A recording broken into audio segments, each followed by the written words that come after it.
Isa ang Barangay Bagong Flores sa bayan ng Lupao, Nueva Ecija ang muli na namang nahandugan at nakaramdam ng malasakit mula sa programang pamamahagi ng ayudang bigas ng Kapitolyo. Pangunahing kabuhayan doon ng mga mamamayan ang pagsasaka ng sibuyas at palay. Ngunit sa kabila nito, sila ay nakararanas ng kakapusan sa pagkain. Makikita sa kanilang kalagayan ang kabalintunaan ng buhay dahil silang mga magsasaka na lumilikha ng pagkain ay nakakaramdam ng gutom. Katulad na lamang ni Tatay Manuel. Kagaya pong sibuyas kayo, ma'am, napakababa. Kami hirap na hirap dyan. Mga patubig namin, mga sinasabing input, napakamahal.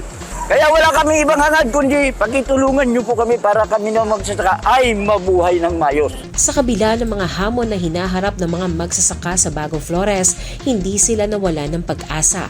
Sa tulong ng pamahalaang panlalawigan sa pamumuno ni na Governor Aurelio Oy Umali ay nakakaalpas sila sa panahon ng gawat dahil sa ayudang bigas ay may maisasaing na sila at maihahain sa hapagkainan.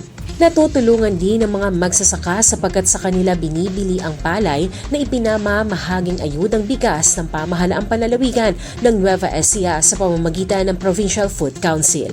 Kaya naman taos-pusong pasasalamat ang mensahe ng mga taga-Bagong Flores kay Governor Umali at umaasa sila na sa hinaharap ay magtutuloy-tuloy pa rin ang ganitong programa ng Kapitolyo. Maraming salamat, Gov, sa ayuda mo sa mga taga-Bagong Flores. Siyempre, masaya. Nakatipid ka ng halos 1.5. Maraming salamat po, Gobernador, sa binigay yung tulong na bigas at matutugtungan pa po ang aming pamumuhay sa araw-araw. Bilib na bilib ako kay Gobernador dahil siya lang naman ang nakita kong nagbibigay ng ganito. Sa lahat ng nakita kong nakaupo ngayon, talagang magaling si Gobernador. Shane Talentino para sa Balitang Unang Sigaw.